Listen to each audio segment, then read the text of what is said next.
Assalamu alaikum wa rahmatullah wa marhaba bil gars al-muslimin. Le Maroc continue de structurer son autonomie militaire et technologique. Après l'implantation de l'usine israélienne Bluebird, qui produit déjà des drones de reconnaissance avancés au Maroc, c'est maintenant Baykar, le fleuron de l'industrie de défense turque, le fabricant du très célèbre drone TB2, qui installe une unité de fabrication de drones de combat au Maroc. C'est une avancée stratégique majeure qui soulève autant d'opportunités que de questions. Quel est donc l'enjeu réel? D'un côté, c'est un pas vers la souveraineté technologique pour le Maroc, qui va pouvoir produire localement, qui va pouvoir réduire sa dépendance aux fournisseurs étrangers et renforcer sa capacité de déploiement de drones sans délai ni contrainte extérieure. De l'autre, cette dynamique ne doit pas être interprétée comme une menace pour la stabilité régionale. L'Algérie voisine ne doit pas voir cette avancée comme une provocation, mais comme un signal que l'ensemble du Maghreb doit entrer dans une nouvelle ère d'industrialisation militaire et de souveraineté technologique. Le véritable enjeu n'est pas de se surpasser dans une course aux armements, mais de ne plus être dépendant des puissances étrangères. Car oui, c'est l'industrie militaire turque qui sort gagnante de cette affaire, car elle vient renforcer son influence au Maghreb, elle vient consolider sa présence au Maroc après avoir consolidé sa présence en Algérie et en Libye. Elle va faire du Maroc une porte d'entrée vers l'Afrique avec un accès facilité à l'Afrique de l'Ouest. Et l'industrie militaire turque positionne le Maroc comme un pôle technologique où le savoir-faire turc en aéronautique pourra être développé. Mais la question clé reste la suivante. Le Maroc est-il en train de se libérer ou simplement de diversifier ses dépendances?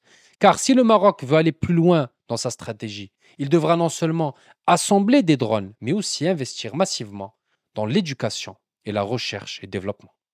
Une autonomie militaire réelle ne passe pas par l'achat ou l'assemblage, mais par la maîtrise totale de la technologie. L'Algérie, quant à elle, a déjà fait le choix d'un modèle basé sur l'importation massive de matériel militaire, principalement russe et chinois. Mais face à cette évolution au Maroc, elle sera contrainte d'adapter sa stratégie. Les drones Bayraktar TB2 ont changé le rapport de force au Sahara marocain, avec de nombreuses défaites pour le régime militaire algérien, rendant les incursions des terroristes du Polisario bien plus risquées. L'arrivée du drone Akinci élargit encore plus la portée opérationnelle du Maroc. Et avec une production locale, cela donne un avantage logistique. Rabat pourra entretenir les drones Akinci. Elle pourra augmenter son parc de drones TB2 sans dépendre d'un fournisseur étranger. Comment Alger pourra réagir à ça? Tout d'abord, Alger va renforcer ses acquisitions de drones chinois et russes, notamment le Winglong 2 et l'Orient. Alger va devoir investir également dans des capacités de défense anti-drone.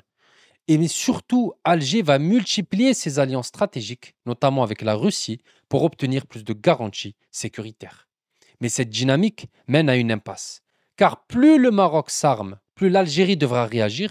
C'est un cercle vicieux, c'est un cercle qui va se perpétuer sans bénéfice réel pour les peuples marocains et algériens.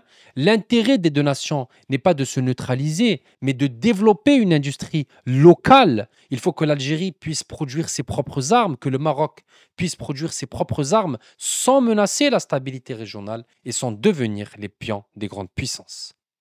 L'Espagne, quant à elle, surveille également de très près cette montée en puissance militaire marocaine. En décembre 2024, Oscar Ruiz, un militaire espagnol, a déclaré que l'acquisition des Bayraktar Akinci par le Maroc modifiait l'équilibre des forces dans le détroit de Gibraltar. Madrid ne veut pas d'un Maroc trop puissant militairement, mais elle ne veut pas non plus d'un Maroc affaibli qui laisserait place à l'instabilité régionale. L'Union européenne pourrait chercher à encadrer ses développements militaires tout en préservant ses intérêts économiques et stratégiques dans la région. L'Europe joue un double jeu, tout comme la Turquie, tout comme la Chine, tout comme la Russie, tout comme les États-Unis. L'Europe, officiellement préoccupée par l'armement du Maroc, mais en réalité intéressée par les opportunités industrielles et commerciales que ces tensions créent. Donc, le véritable enjeu ne se résume pas à une rivalité militaire. Le Maroc doit consolider sa souveraineté en investissant dans la recherche et développement militaire, et non en se contentant d'assemblage des technologies étrangères. L'Algérie, quant à elle, doit sortir du modèle de simple consommateur d'armement étranger qui ne profite qu'à ce généraux militaire et investir dans ses propres infrastructures de défense, car il faut savoir que l'Europe et la Turquie ne vendent pas ces armes par charité, mais par intérêt stratégique et économique. Si ces dynamiques continuent comme ça, Marocains et Algériens resteront dépendants des grandes puissances et continueront d'alimenter une course aux armements qui ne profite qu'à leurs fournisseurs étrangers. Donc, qu'est-ce que cette usine Baïkar au Maroc va changer réellement dans le terrain? Elle va donner plus d'autonomie logistique et militaire au Maroc, c'est indéniable, mais surtout, elle renforce l'influence turque en Afrique du Nord. Et c'est ce qu'il faut retenir. Par contre, qu'est-ce que cette usine ne change pas pour le Maroc et l'Algérie? Le Maroc reste toujours aussi dépendant de la technologie étrangère. L'Algérie poursuit un modèle basé sur l'importation avec des budgets militaires de plus en plus importants chaque année. Et la région, le Maghreb, pris dans un piège, dans une dynamique de rivalité, au lieu de construire une souveraineté commune. Être patriote marocain, aimer son pays, aimer l'Algérie, ce n'est pas encourager l'escalade. C'est comprendre que l'indépendance d'un pays ne se mesure pas au nombre de drones qu'il possède, mais à sa capacité à les produire lui-même avec sa propre technologie. Marocains et Algériens, on a un choix à faire aujourd'hui. On doit faire un choix. Soit continuer cette rivalité éternelle qui nous rend dépendants des grandes puissances, ou bien franchir un cap historique vers une véritable souveraineté industrielle et stratégique. La vraie question est donc la suivante. Voulons-nous, Marocains et Algériens, être des nations fortes, puissantes, qui produisent, qui sont dépendants, ou bien simplement des clients stratégiques?